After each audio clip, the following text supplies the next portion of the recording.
Opening the center establishes immediate central control and prepares development for a fight for space.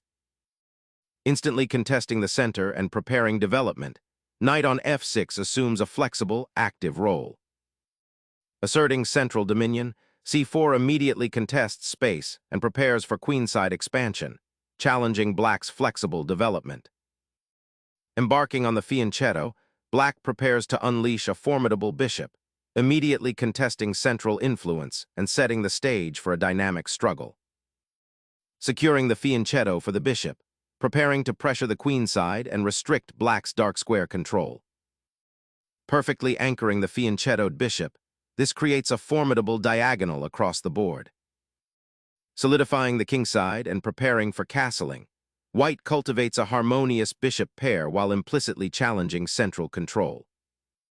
Puncturing the center now, black immediately challenges white's imposing pawn structure and aims to liberate their pieces, creating a dynamic imbalance.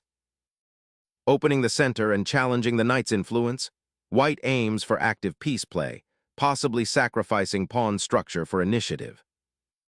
Reclaiming the pawn with the knight establishes central presence, but be mindful of the open diagonal now available for white's bishop. Seizing central space with the pawn thrust dramatically opens the d-file for potential rook activity and challenges black's knight's central dominion, forcing a decision about its future positioning. Retreating the knight to b6 cleverly challenges white's central pawn duo and prepares for potential queenside expansion, while also securing a safe square away from the immediate central skirmish. Initiating a knight's repositioning, this subtle shift prepares to contest central space and potentially anchor the piece on a more active square, like c3 or even f4, while keeping a watchful eye on the queenside pawn structure. Unlocking the c-file with this pawn thrust immediately challenges white's central foothold and opens avenues for black's pieces, particularly the queen and bishop, to become actively involved in the ensuing dynamic skirmish. Pushing the pawn creates a dynamic pawn chain, forcing black to commit their knight and potentially opening lines for white's pieces towards the kingside should black's pawn structure crumble. Opening a diagonal for the queen and reinforcing the d5 pawn are the primary goals, but this tentative step might allow white to solidify their central grip by advancing the e-pawn further, potentially leading to a cramped queenside for black if not handled with precision. Unlocking the central pawn chain, this knight reroutes to exert pressure along the kingside, preparing for a potential queenside expansion while keeping the e4 pawn well defended. Opening the center with a pawn sacrifice dramatically alters the piece dynamics, creating open diagonals for your bishop and queen, while also forcing white to commit their knight from its most active square. Reclaiming the pawn opens up the e-file, creating immediate attacking potential and forcing black to decide on defending their central pawn structure or developing a counter-threat. Securing the monarch against potential kingside threats becomes paramount as black prioritizes king safety amidst the central pawn skirmishes. A well-timed castle provides immediate shelter for the monarch, solidifying white's central pawn structure and setting the stage for a more aggressive development of the kingside pieces. A curious repositioning of the knight, abandoning the central outposts it briefly occupied to aim for a peripheral square. This sidestep allows white to solidify their pawn chain and gain further central control, while black seeks a more active role for their knight on the queenside, perhaps intending to pressure the c4 pawn or swing over to the kingside via b4 or c5 later. It's a choice that sacrifices immediate central presence for long-term strategic maneuvering, a gamble that will demand precise follow-up. Propelling the pawn forward ignites a territorial battle, aiming to crack open black's central structure and create outposts for white's pieces. Seeking counterplay, black steers the knight towards the pawn chain's base. Harnessing the knight's newfound freedom, this knight repositioning immediately intensifies pressure on the queenside, aiming to disrupt black's pawn structure and exploit the weak d6 pawn. Intensifying the central bind, this move boldly challenges the advanced pawn, creating a dynamic imbalance and probing white's pawn structure for weaknesses. Launching a pawn probe with a triple, a pawn advance, white signals an intention to broaden the attack on the queenside, aiming to dislodge the knight and potentially open lines for rook activity against the black king's defenses. Exploring the d6 pawn's isolation, black opts to reposition the knight, aiming to challenge white's central control and potentially activate the piece on a more dynamic square.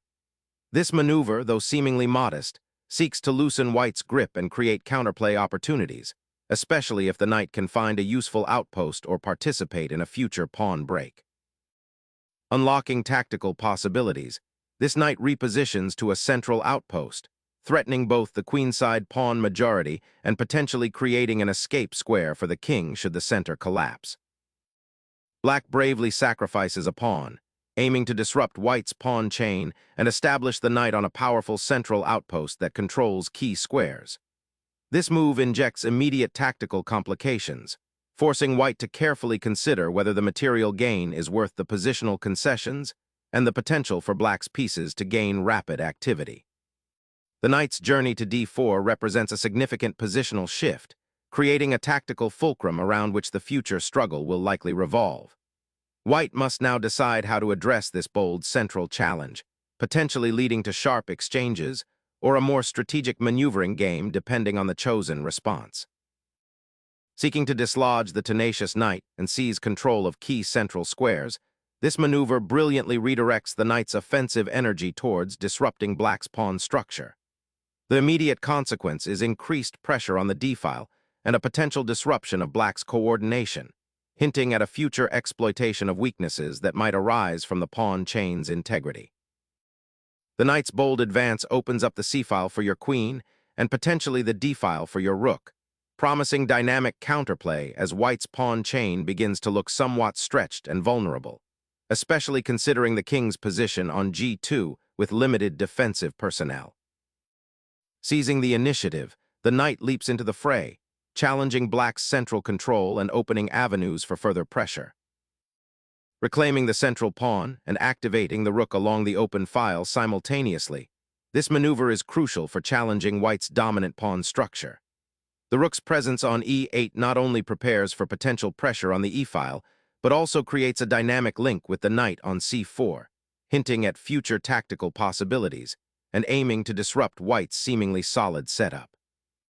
Safeguarding the king from potential future checks and freeing up the g1 square for a knight or rook repositioning creates essential defensive flexibility. Black aims to undermine white's central pawn chain and open diagonals for their pieces with this pawn push, creating dynamic counterplay after the capture. Reclaiming the initiative, the knight repositions to a more active square, disrupting black's pawn structure and preparing to contest the central light squares.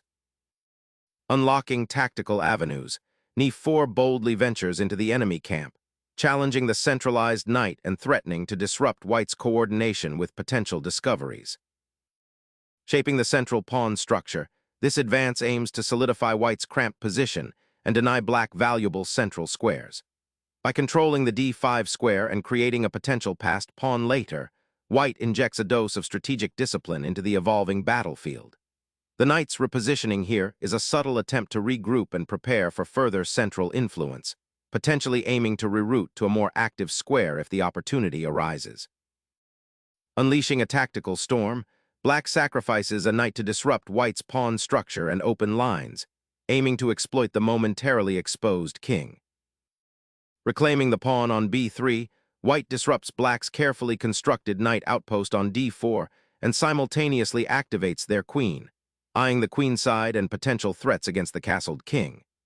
This capture reestablishes a more balanced pawn structure and forces black to reassess their attacking plan, as the knight that was so effectively controlling central squares is now forced to retreat. A courageous pawn sacrifice, nc5 boldly seeks to unravel white's compact pawn structure and create immediate tactical complications, aiming to exploit the exposed queen on b3 and potentially trap pieces if white isn't careful. The queen repositions to a central square, eyeing black's kingside and preparing to contest key diagonals that will become important as pieces are exchanged. Black skillfully repositions the bishop, aiming to attack the pinned knight on c3 and potentially create a passed pawn on the queenside while simultaneously developing an offensive threat against white's vulnerable queenside pawns. Seizing the exposed queen is a natural instinct, but this capture leaves white's king dangerously exposed and opens lines for black's active pieces to exploit. The queen's return to the action injects a critical element of counterplay, challenging white's recent material gain by creating immediate threats against the compromised king's flank. The rook is now trapped, a severe material imbalance created by the earlier tactical sequence that allowed the queen to escape with such a significant advantage. The capture of the rook has irrevocably simplified the position, ushering in an endgame where the material balance is the most pressing concern. Black's sacrifice of the bishop, exchanging for a rook, hints at a desperate attempt to rebalance forces or create complications in what is otherwise a losing material situation. But the immediate consequence is a further depletion of attacking potential, leaving the queenside pawns vulnerable and the king exposed. Opening up the b-file now allows the rook to finally become an active participant, a welcome development after its prolonged inactivity, and simultaneously sets up a potential discovered attack on the knight if white's queen decides to retreat. Securing the rook now offers black a glimmer of hope, though the material deficit remains stark. The position has devolved into a tense endgame where black must capitalize on any missteps by white to even the odds. Clearing the dust from the board, this exchange simplifies the battlefield significantly, trading off a minor piece for a significant material imbalance that drastically favors white. The initiative white seized earlier, culminating in the queen capture, now transforms into a crushing material advantage that should comfortably translate into a win with precise play.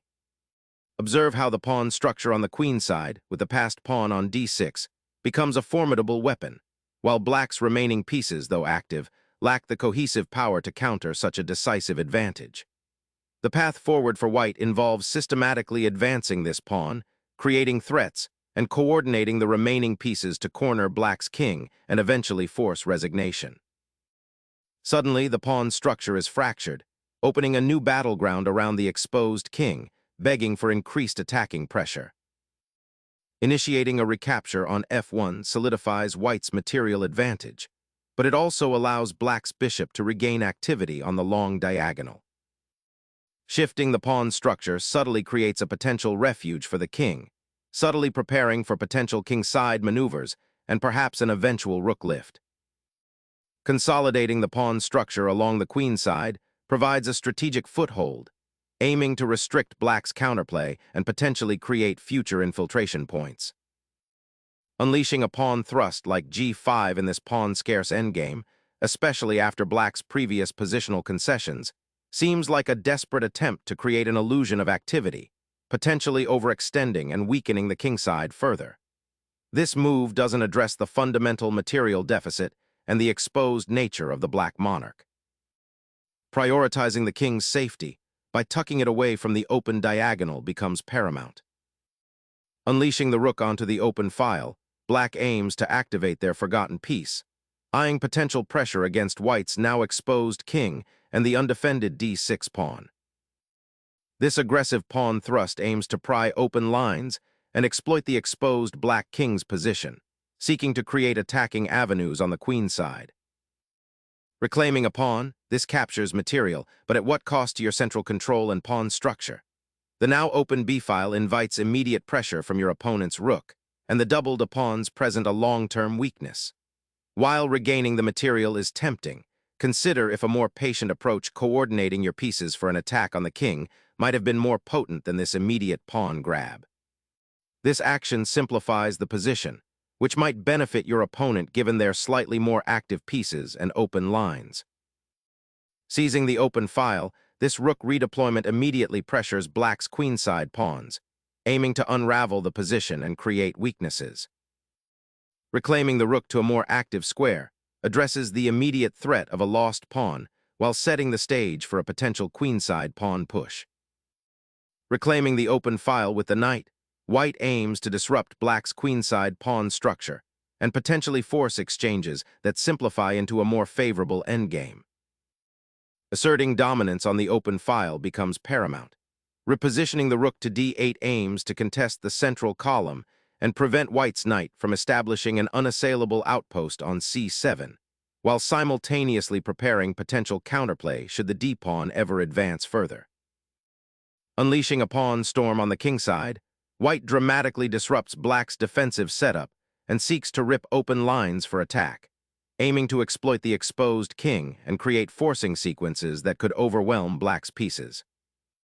Sensing a desperate opportunity, black thrusts the rook into enemy territory, creating a sudden whirlwind that demands immediate attention from white's king and potentially traps the unwary monarch.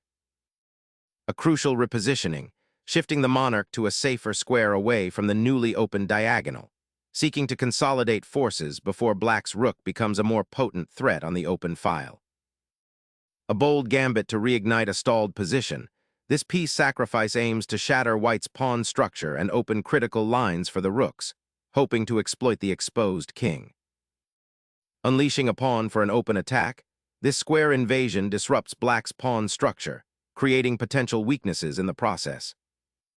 Unleashing a final flourish of a desperate defense, this pawn sacrifice aims to momentarily disrupt the king's newfound security, momentarily drawing the opponent's attention away from the already compromised queenside. The king, now exposed in the center, seeks refuge, but finds few safe havens as the pawns are stripped away, potentially ushering in a critical endgame where piece activity will dictate success. Pushing the pawn forward, black initiates a pawn chain expansion, a classic maneuver to gain territory and potentially disrupt white's queenside structure. This aggressive pawn thrust aims to challenge white's control over the sixth rank and create opportunities for future piece activity. It signals a desire to open lines and introduce dynamism into what has become a somewhat static position. The move subtly prepares for potential breakthroughs, or simply to provide more breathing room for the kingside pieces. Capturing the rook on a7 is a logical reaction to black's aggressive pawn push and pawn sacrifice, aiming to regain material and simplify the position, though it does open up the kingside further. The bishop retreats, seeking refuge on a central square, but the pawn structure now presents a formidable, albeit passive, barrier for black's pieces. Bailing out the trapped bishop and preparing to activate the rook on the now open kingside files offers a chance to contest the initiative. Unleashing a final, desperate check in this endgame, black hopes to force further exchanges and perhaps reach a simpler position. But white's king has found safety behind a wall of pawns, and the exposed black queen was a fatal concession earlier. Bringing the king into the fray, a calculated risk to avoid perpetual check and potentially shore up the queenside pawns. The relentless pressure on the king finally forces a check, attempting to disrupt white's coordinated pieces and perhaps buy time for black's rook to become more active on the open file, though the material deficit remains a stark reality. Recapturing the rook initiates an endgame where white's king must navigate active enemy pieces. Avoiding a perpetual check scenario is paramount. The rook now finds a more active position, directly eyeing the king's safety and potentially disrupting white's coordination in the upcoming endgame. Pivoting the bishop to the longest diagonal aims to exploit the weakened light squares around black's monarch, creating potential mating threats. Challenging the very sanctuary of the monarch, this check forces a decisive repositioning, aiming to disrupt white's king's safety and potentially open lines for further attack. Securing the king's escape route, this relocation prepares for potential king activity should the pawns advance further. The rook's relocation to the third rank offers a new avenue of attack, threatening to pierce through the weak squares on the kingside and exploit the now open g-file, potentially forcing concessions or creating an escape route for the king. Re-establishing a defensive shield with the bishop aims to reinforce the monarch's safety, a prudent consideration given the dynamic nature of the recent exchanges and the open diagonals. The bishop now eyes the kingside again, aiming to disrupt white's pawn structure or perhaps find a cooperative square to support a kingside advance. Asserting control over the c5 square, this knight repositions to a more active post, eyeing potential tactical incursions and bolstering white's central presence. Gaining initiative on the queenside through piece activity is the immediate goal for black here, aiming to disrupt white's unified pawn structure. Asserting control over the queenside pawn majority now becomes the primary objective, as white seeks to advance this potentially decisive force. Pushing the pawn now allows the king to potentially become active, but it also creates a significant weakness on the dark squares around it. Igniting a fascinating tactical geometry on the queenside, this maneuver threatens to unravel black's pawn structure by creating an unavoidable capture that disrupts their already precarious piece coordination. A desperate sortie, the bishop's infiltration aims to disrupt white's well-coordinated pieces and maybe force an advantageous exchange, or create a passed pawn opportunity if white blunders. Securing the king from the persistent checks is paramount, as the rook on the d-file becomes a serious threat. Suddenly, a check appears, forcing the white king to shuffle, offering black's bishop a momentary reprieve before its inevitable repositioning. Shifting the monarch to the relative safety of the queenside allows the king to escape the immediate check and potentially participate in a more active endgame role, though the pawn structure remains quite fractured. The rook surges forward, aiming to exploit the exposed king and potentially create mating threats or force exchanges that simplify into a winning endgame. The king's safety is paramount, and BB8 offers crucial breathing room and a defensive retreat if the diagonal becomes too dangerous. Disrupting the white king's escape route, this tempo-gaining check aims to reposition the bishop to a more active diagonal, potentially creating threats against the king's defenses or forcing concessions that unravel white's positional advantage. The king, now exposed in the center, faces a grim prognosis. Seeking sanctuary on the queenside offers a desperate, albeit temporary, reprieve from the encroaching forces. Capturing the bishop on b8 fundamentally reshapes the endgame, converting a material imbalance into a pawn advantage, but it also opens up a vital diagonal for the remaining black pieces. Bringing the rook to the 8th rank immediately seizes the open file, preventing black's bishop from actively participating and forcing its retreat, while simultaneously creating potential threats against the opposing king. The pawn's daring advance now isolates it, transforming a once-solid structure into a potential weakness that requires constant vigilance and likely defensive reinforcement from the rook, while simultaneously opening a precarious pathway towards white's king. The rook's descent to the 8th rank forces the king into a precarious position, opening up possibilities for a decisive check or a swift material advantage through tactical exchanges.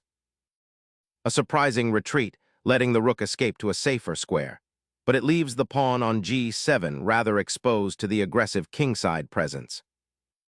Re-establishing the rook's presence on the open 8th rank immediately pressures the black king and forces a reaction, a classic maneuver to disrupt enemy coordination after a series of exchanges.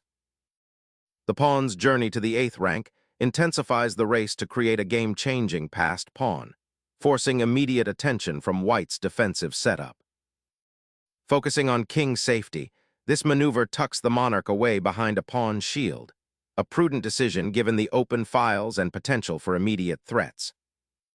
Finally, the rook finds its true purpose, aiming to disrupt white's king's safety and potentially create a passed pawn in the process.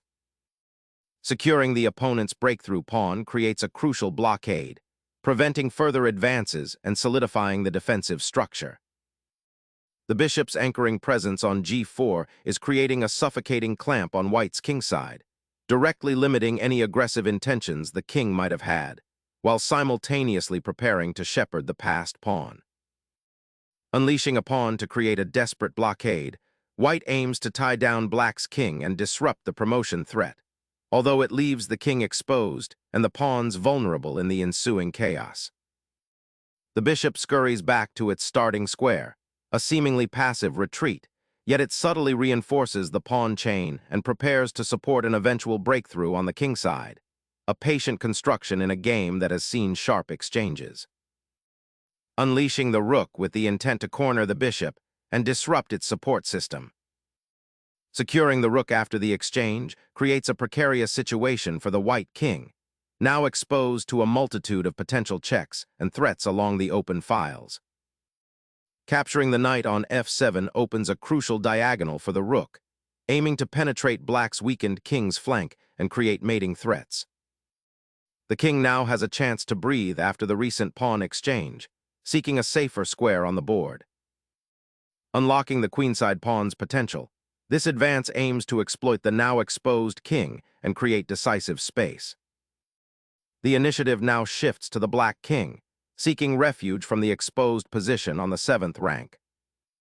Gaining an extra tempo with the pawn's advance, forcing the black king into an even tighter corner and preparing for a swift pawn promotion.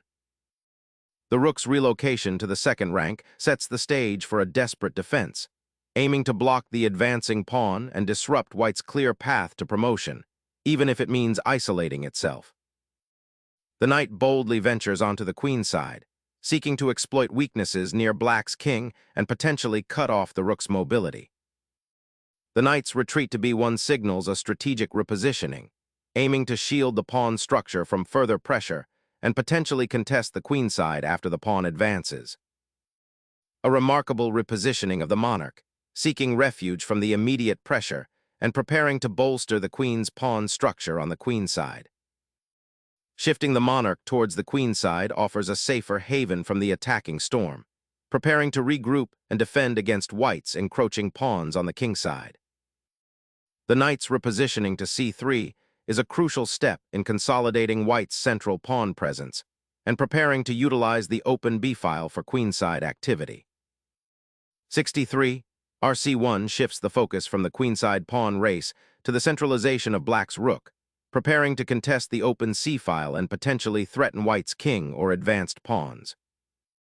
Consolidating the king's position offers a welcome respite and prepares to support the queenside advance. This maneuver to activate the rook along the now open central file offers a dynamic attempt to create counterplay against white's consolidated position. Activating the knight to patrol the queen side and potential pawn breaks opens up new attacking avenues and supports future advances. Unlocking the queenside pawn potential becomes paramount now that the rooks are locked in their dance. Initiating a bold march of the king into contested territory, seeking to dominate the remaining open lines. Sacrificing the bishop on c6 allows the white knight to infiltrate the 7th rank, creating a very dangerous outguard.